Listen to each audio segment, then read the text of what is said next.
Olá turma, aqui é o professor Davi e hoje vamos fazer a explicação com algumas correções, dentro do que for possível, do PET volume 4, semana 1 de Educação Física do 7º ano. Essa semana vamos retomar alguns temas sobre danças urbanas e relacioná-los com o nosso dia a dia e também com o esporte. Logo de início, temos aqui alguns elementos básicos da linguagem da dança. É importante a leitura e compreensão dos termos para resolver o que se pede na sequência. Eu não farei a leitura e a explicação deles aqui agora, neste momento, porque vamos retornar aqui quando formos resolver as questões. Questão número 1 pede o seguinte: escreva em seu caderno os elementos básicos e explique de que maneira e quando estes elementos são utilizados no esporte ou no dia a dia. Voltando aos conceitos, estes termos apresentados aqui, ou estes elementos básicos da linguagem da dança, são da pesquisadora e antropóloga Judith Klein, e são termos bem complicados, principalmente porque a descrição deles aqui é muito vaga em alguns deles. Mas, já que é isso que temos, vamos tentar a resolução. Lembrando que temos que explicar de que maneira e quando esses elementos são utilizados no esporte no dia a dia.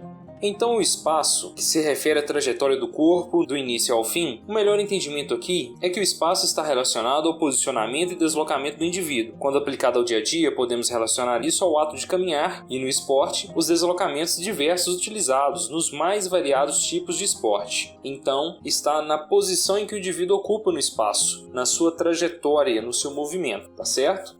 Então, uma possibilidade de resposta seria espaço, utilizado no dia a dia no deslocamento, como exemplo a caminhada, e no esporte durante os diversos deslocamentos em situação de jogo. Vamos ao próximo conceito. O próximo conceito é ritmo. Ritmo está relacionado à sequência, a algo que flui com determinado padrão. Por exemplo, quando pensamos em música clássica, tem um ritmo muito específico. Geralmente são músicas mais suaves, mais calmas. Ou seja, possui uma sequência de sons específicos. Quando já voltamos para o hip hop, por exemplo, que é uma vertente da dança de rua, é um ritmo mais expressivo, com algumas batidas. Então ritmo seria isso. Eu fiz questão de unir ritmo à dinâmica porque tem uma certa relação entre esses dois termos, além de unir junto ao termo motivo. E ficou assim. Coloquei os três juntos como sendo uma coisa só, para simplificar um pouco, principalmente porque a definição destes termos é meio complexa. E uma possibilidade de resposta ficaria assim: quando aplicado ao dia a dia, podemos citar novamente a caminhada, o ritmo de passadas ao caminhar, a cadência das passadas. Então é a forma de caminhar, o ritmo, o dinamismo, o motivo, que vocês vão ver ao final o que é. No esporte, pode estar também relacionado ao deslocamento ou então ao ritmo de jogo, a forma como o jogo se desenvolve, mais rápido ou mais lento. Lembrando que isso aqui são possibilidades de resposta que vocês podem utilizar para construir as respostas de vocês e verificar se por acaso está no caminho certo, ou seja, uma correção. Vamos na sequência ao modo. O modo tem relação com a linguagem corporal utilizada pelo indivíduo, tá? Como ele se apresenta, como o corpo é representado na dança. E aí eu coloquei o seguinte: modo, no dia a dia, é como o indivíduo se apresenta perante os demais. No esporte, é como o atleta se apresenta diante dos adversários, a exemplo, tendo uma postura mais ofensiva ou menos ofensiva, tá certo? Vamos para o próximo conceito. O próximo conceito é dinâmica, mas a gente uniu dinâmica com ritmo. A dinâmica tem uma relação direta com o ritmo, é a forma como os movimentos da dança se desenvolvem, podendo conter força, energia e fluxo, como está descrito aqui. Na sequência temos a forma, é a relação do indivíduo com outras pessoas, objetos ou espaço. Uma possibilidade de resposta estaria aqui. A forma, no dia a dia, é a utilização de objetos, faltou. A relação com as pessoas ou com o espaço. Como exemplo, a utilização de uma vassoura é um objeto, e no esporte a relação do atleta com os objetos necessários à prática esportiva, com os demais atletas e com o espaço de jogo. Então está aqui uma possibilidade de construção de resposta. A locomoção é a forma de se mover de um lugar ao outro, andando, correndo, pulando, saltando, saltitando, escorregando ou galopando. Eu coloquei que a locomoção no dia a dia seria os deslocamentos, como exemplo novamente a caminhada. Não tem problema você repetir, desde que seja um exemplo que se encaixe perfeitamente aqui. E no esporte são os deslocamentos necessários à prática esportiva, como, por exemplo, a locomoção saindo da zona de defesa e indo ao ataque. Vamos ver aqui o gesto então, que é o próximo termo. O gesto é um movimento que não tem peso, como rotação, flexão, extensão e vibração. O gesto ele não carrega informação, são movimentos sem peso, ou seja, movimentos livres, sem a intenção de muita comunicação.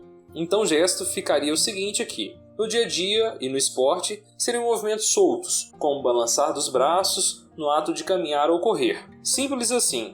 Vocês podem tentar elaborar um pouco mais essa possibilidade de resposta, ok? Vamos ver o que é frase corporal. Frase corporal é um grupo de movimentos em sequência que produz uma afirmação específica. Aqui vocês podem entender que tende a comunicar algo, a afirmar algo. Então, eu coloquei que frase corporal poderia ser, no dia a dia, seria movimentos que comunicam algo, como balançar das mãos no tchau. E no esporte, alguns movimentos que expressam comunicação, como uma indicação para a sequência de jogadas, muito utilizado em alguns esportes para comunicar de forma que o adversário não consiga entender. Voltando ao conceito, o último conceito aqui seria o motivo, que é a parte do movimento que pode ser apresentado de formas diferentes, sendo rápido, lento, com mais ou menos força, que eu tentei conectar com a ideia de dinâmica e de ritmo.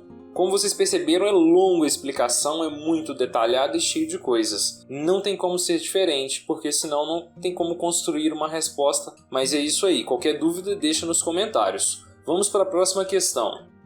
A número 2 pede o seguinte: no último mês, você aprendeu sobre a história da dança urbana e vivenciou alguns movimentos do hip hop. Vamos conhecer mais alguns passos e praticá-los. Aqui, pessoal, para simplificar tudo, tem o movimento, tem a descrição do movimento, que eu não farei a leitura, porque senão o vídeo vai ficar muito grande. São inúmeros movimentos aqui, para ser mais preciso, são 9 movimentos. E é solicitado que vocês executem esses movimentos. Vocês devem fazer a leitura para poder entender cada um destes movimentos. Mas para adiantar isso aqui, já que você tem que praticar os movimentos, eles estão presentes todos neste vídeo aqui, deste link. Vocês podem acessar, que vocês vão encontrar perfeitamente um por um, até com uma certa explicação. O canal deste rapaz aqui é muito interessante, eu recomendo. E é o vídeo que vocês acabaram de ver enquanto eu estava falando aí. Então aqui é pedido apenas para vocês entenderem e executarem estes movimentos. Tá certo? Vamos ao número 3. Isso aí, vamos lá. A número 3 pede o seguinte: escolha uma música e faça os movimentos que você aprendeu, buscando executá-los no ritmo da música. Então vai lá, assiste o vídeo, lê todos os movimentos que estão ali em cima, tenta entender e executa eles em casa. Pega uma música e vai dançar e executar cada um desses movimentos no ritmo da música. Aí vocês devem fazer o seguinte: acrescente os movimentos aprendidos no mês anterior e execute-os juntamente com os movimentos aprendidos nessa semana. Então você vai unir o que você aprendeu anteriormente com o que está sendo executado agora para poder construir uma coreografia e executar, beleza? Ao finalizar, escreva em seu caderno como foi essa prática, suas dificuldades e sensações. E aí, essa é a parte que você tem que escrever. Eu coloquei aqui algumas possibilidades. Primeiro, como foi a prática? Como foi realizar isso? Se você gostou ou se você não gostou. Pode ser bem direto mesmo, escrever eu gostei ou eu não gostei e assim por diante. Quantas dificuldades é algo muito pessoal. Você pode escrever, um por um dos movimentos que teve dificuldade, como isso exige um pouco de coordenação motora. Tem pessoas que têm mais, tem pessoas que têm menos, então vai ser fácil para um e difícil para os outros, tá certo? Então eu coloquei aqui, tive dificuldade dos movimentos e você poderia citar um por um dos movimentos, ok? A última coisa que pede aqui são as suas sensações. O que você sentiu enquanto estava fazendo? Você se divertiu? Foi interessante? Foi agradável ou não foi? Então você deve colocar. É uma pergunta que exige uma resposta bem pessoal. Então fica bem à vontade para colocar o que você percebeu, o que você entendeu e executou dessa atividade. Tá certo? Com isso, pessoal, a gente conclui aqui uma explicação longa e com algumas correções no que foi possível corrigir do PET volume 4, semana 1 do 7º ano de Educação Física. Qualquer dúvida, deixe no campo de comentários, vou tentar responder todo mundo, tá? E não se esqueça de se inscrever no canal para dar aquela força pra gente. Um abraço!